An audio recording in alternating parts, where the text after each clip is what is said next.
whether your documents only need to be notarized by a U.S. notary, or the notarized documents will be sent to other government agencies for apostille or multi-step authentications, the notarial certificate of documents should contain the following 7 items. 1. Notarial statement. 2. The date of the notarial act. 3. The location of the notarial act in the city or county where notarization occurs. 4. The expiration date of the notary's commission.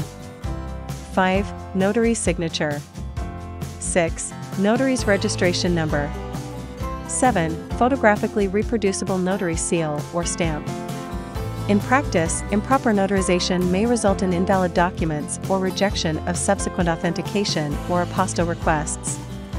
This will cost the applicant extra time and money. It is advised to consult a professional for help.